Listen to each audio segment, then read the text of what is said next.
is antenuptial agreement?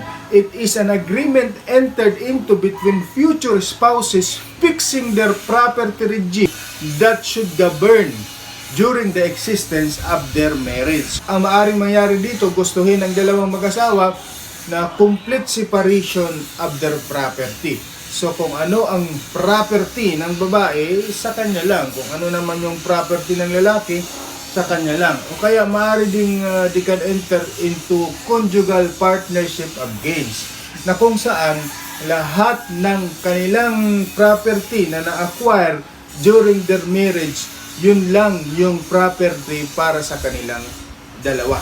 At mayroon ding tinatawag na mixed property regime.